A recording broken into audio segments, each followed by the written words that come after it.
talking about a fair bit of math right now. We've done simple algebra, we've done some real numbers, and talked about prime numbers, some fractions, reducing, multiplying, subtracting. Now what we're going to do is look into the different branches that were formed early on for mathematics. Now one of the first branches that came off math when we started dealing with numbers was geometry.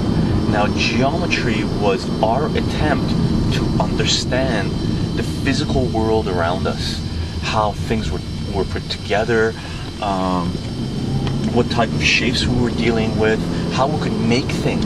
If we saw something in nature, when we tried to mimic it, when we tried to recreate it, we had to measure the dimensions and be able to reproduce it to use it. For example, you know, when people came up, when we came up with the concept of the wheel, we had to actually measure, come up with the center of the wheel and measure the distances. Initially the wheel, you know, would have been rudimentary, very simple that people started using. But once we started optimizing its potentials, we had to measure it. We had to get exact measurements. And that's geometry, us trying to relate to the physical world and find our place in reality. Now, with geometry, it's sort of broken down into two segments. The first segment is just regular shapes and parallel lines, like dealing with triangles and boxes and squares.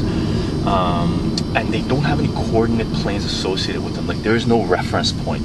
All it is an object in space where we measure and we want to get the area, or we want to get the distance, or, you know, we want to get the volume of an object. The other branch of mathematics is coordinate geometry, where we put it on an actual plane with an x, y, sometimes a z system, a z coordinate, where we're dealing with three-dimensional objects. So the two different branches that we have is basically, you know, you're dealing with your regular triangles, squares, boxes, and you're doing some simple calculations on them, like getting the area, the volume, finding out if two triangles are congruent or similar, looking at two parallel lines and trying to find out if the angles are the same, and doing measurements, finding an angle in one position from the angles you know from another position. And the other one is coordinate geometry, where we actually use a point of reference, an x and a y coordinate system, and we measure according to that point of reference. And that point of reference is usually 0, 0. Now, the way it works with coordinate geometry is they give you an x-axis, which is your horizontal axis, and they give you your y-axis, your vertical axis. Now, the coordinate system that we came up with, just basically plain geometry, you can think of a map system, is the Cartesian coordinate system, which has an x and a y. So basically what you have is a coordinate system where the horizontal axis is called the x-axis usually, and the vertical axis is called the y-axis. Now you can take this into three dimensions, and you can do a z-axis going across this way, but we're going to stay away from that until we're going to grade 12 or something like this, okay? Right now we're dealing with the basic geometry coordinate planes. Now, with any coordinate system, you have to have a frame of reference. The frame of reference for us is going to be right here.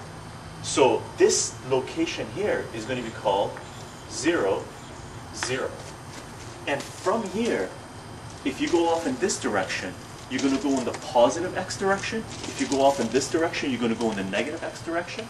This way, you're going to go in the negative y direction, and this way, you're going to go in the positive y direction. So you can think about this as positive x, negative y, and positive y. So if they tell you that you have, you want to put a point at positive 2, let's call this 2 and negative 3. Well, the way it works is your x-coordinate system goes first. So x is first and y is second. So what you're going to do is you're going to go from 0, 0, 2 units this way, and you're going to go negative 3, which is 3 down. So you're going to go 1, 2, 1, 2, 3. So at the crosshairs, where you reach at this point is going to be 2 and negative 3. Okay, and you can do this coordinate system on any points that they give you. You can place it on a map. Now, if they start talking about, you know, coordinates of 200 and negative 300, well, you're not going to sit there and do little ticks every point. So it's up to you what kind of scale you put things on. So instead of making this a 1, you could make this 100 and make this one 200. So each tick moves 100 units. So the coordinate system, the Cartesian coordinate system, this is called a Cartesian coordinate system. The Cartesian coordinate system is really based on you, what kind of scale you put on there, depending on what you need. So let's throw on 2 or 3 points on here so you know what how it's all laid out. Okay. So we have 2 and 3. We're going to forget about 200 and 300. That's like too far for us the way we set it up right now. Let's go negative 5 and 6. So negative 5 and 6, we're going to go from here. Negative 5, the first one you're dealing with is the x. So you're going to go 1, 2, 3, 4, 5. That's negative 5. You know what? My arm's not going to reach up to 6, so I'm going to change up to 6. Let's make it 2. Okay, so we're going to go 1, 2. So this point here is negative 5 and 2. So that's how we're going to place points on a coordinate system. Now, one of the things you do with a coordinate system is you put the points on there, and then what you can do is connect up the points. So with the Cartesian coordinate system, if you want to measure something, let's say you find something that you want to recreate, the first thing you do is you put it according to a coordinate system. That way, when you move it along somewhere else and you want to copy that image, you have a coordinate system, you can use things as reference. Now with 2 points, the first thing you start doing with a coordinate system like this is connecting up the 2 points. Now if we're going to connect up these 2 points, let's do it with the orange line, orange chalk. So we're going to go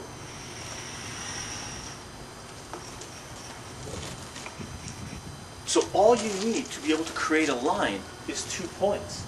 Now from these 2 points, there's certain pieces of information you can get from it. Basically the first one, and one of the most essential, is the slope. Okay. So when you start dealing with the Cartesian coordinate system, what's going to happen is initially you're going to start talking about points where you're going to place them on a coordinate system, and then what you're going to start doing is, in high school math specifically, is connect up the 2 points and start explaining what these 2 points mean and what kind of information they're giving you. So the